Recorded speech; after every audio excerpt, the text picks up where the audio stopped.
And I have to actually look because I feel like Cleveland projections are complex, so you have to apply a certain deft hand to it. I'm not sure that your projection includes the jump for Evan Mobley, who was he earned Defensive Player of the Year, and that raised his salary to 46.4. So I have them projected against the second apron, also including some incentives. You have to include Okoro's unlikely, Hunter's unlikely. I have them all the way up at 223. Wow, right next to Boston? Yeah, so they're way, and that's before Ty Jerome. So Ty's gone. See that, no, not necessarily. Okoro could be gone to, in trade to keep Ty, right? Like, teams are allowed to make more than one move. I think, when I write a concept, I'll be like, oh, this team gets this player in this fake trade, and someone will say, oh, now they're going to be terrible. It's like, well, they still have like 4 or 5 other moves they can make, right? Like, you can't just define it. So, singularly. So, if you're Cleveland, the heart of who they are, Donovan Mitchell, Evan Mobley, Darius Garland, DeAndre Hunter, and then the acquisition of Jared Allen. And then if you assume Max Strus is part of that core, and then Dean Wade is relatively cheap. So the next guy on that list in terms of making any actual money is Isaac Okoro at 11. So next is Jalen Tyson at 3.5.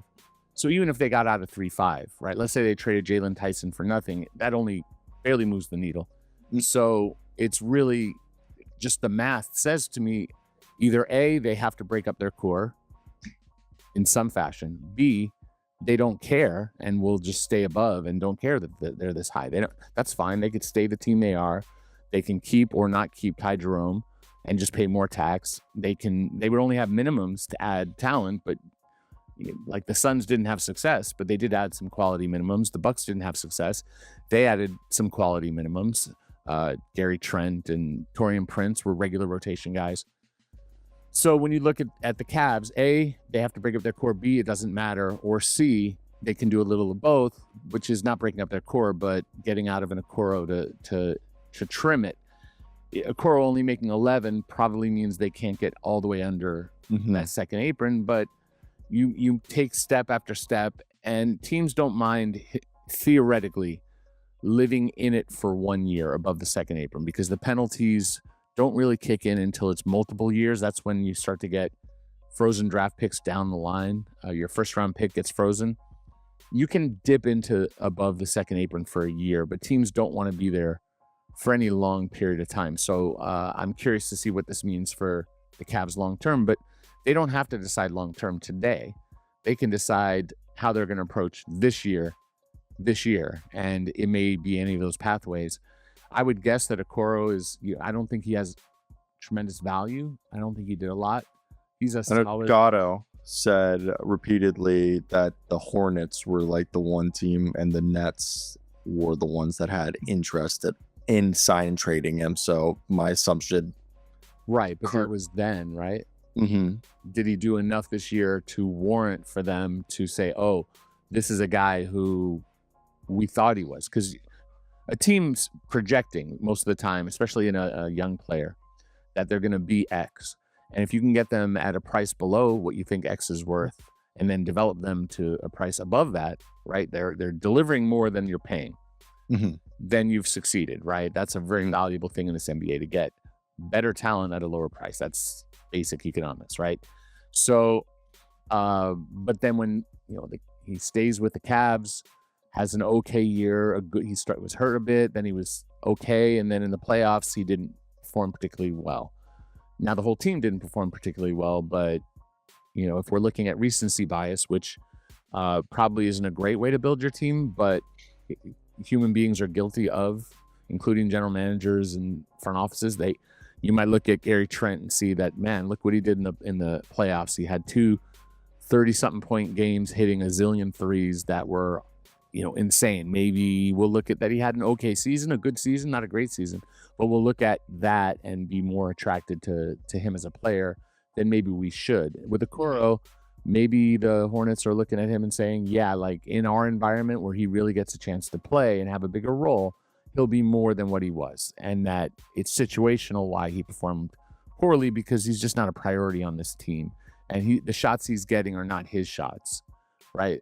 That might be a point of view. So Charlotte, you said Brooklyn, these teams could absolutely have interest, but also I can't over rely on good intel from Scotto's great at getting intel, but I would want current intel from Scotto.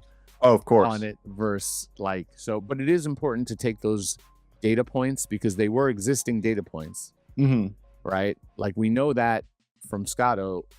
So I put that in my, if I read that, I'm going to put that in my notes and just say, okay, keep that in mind. And then if it comes up, the Nets need to get to they need to get to the floor, the minimum team salary this year. Maybe they're paid maybe they take on Jalen Tyson as a young player with talent just to take Okoro. So you're adding a good young player, and then they're helping the Cavs get out of money. And then maybe from a point of view, they're also adding a good still young player in Okoro. So would then the Cavs, and just to take, not to interrupt you, but to go off, the Cavs, I believe, have Okogie who is non-guaranteed. I mean, not the Cavs, the Hornets have Okogie who's non-guaranteed. So if I'm the Cavs, wouldn't you maybe try to get in a deal, let's say, using like a Tyson as a sweetener if you don't want to give up draft capital to try to get a guy like Okogie for Okoro, so you can just cut Okogie's non-guaranteed salary and create a roster spot? I think you'd rather just trade Okoro and Tyson to the Nets and get a second round pick back, or maybe $110,000 back, meaning that you just shave an immediate $15-ish million off your books, right? So you just cut that completely. Getting a player back like Okoro to cut him, sure, you could go that route as well. But the question is does Okoro have value to other teams as a player on this contract that they might be more willing to give more to Charlotte than, like, here he's a throw-in. He's a here. The Cavs are getting him to cut him. I guess the question then is Okogie's player value that low for Charlotte that they're basically trading him to a team that's just going to cut him, because they could just cut Okogie, yeah. Now I think Okogie is probably at 7.8 expiring. Also non-guaranteed. I would say he's more valuable than that. Also, for the Hornets to make that trade, right? So let's say that, and I'd have to check the math. I'd have to go through it. Like, if you are matching Okogie for Okoro, which you get my thought process on that, though, is that there's a bug in that for the Hornets to take back Okoro for Okogie, they have to guarantee as much salary of Okogie's salary to be able to return a player back. Oh. To get Okogie for Okoro, if you're sending out 7.75 and non-guaranteed salary, it counts as zero outgoing for the Hornets.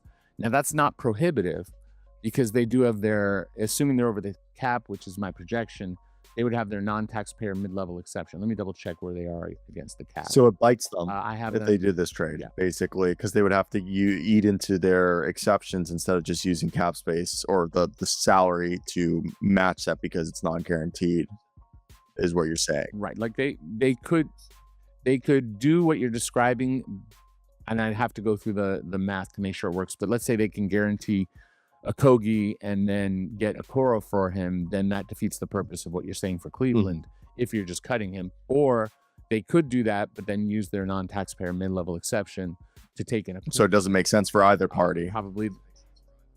Well, it might, because using your I wouldn't say that's a no. Most teams, I would say most teams don't use their non-taxpayer mid-level, mostly because they don't have them or there's apron issues. But what is new in the new CBA is you can use them as trade exceptions. And because you can use them as trade exceptions, it was new. They started to be used this last year.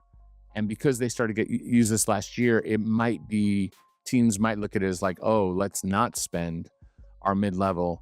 Let's save it as a trade exception, specifically our non-taxpayer mid-level or whatever as a trade exception, because it gives us greater flexibility. We'd rather look to make trade this year, especially when you look at the free agent market, which is tepid at best. It's pretty barren. Free agent market.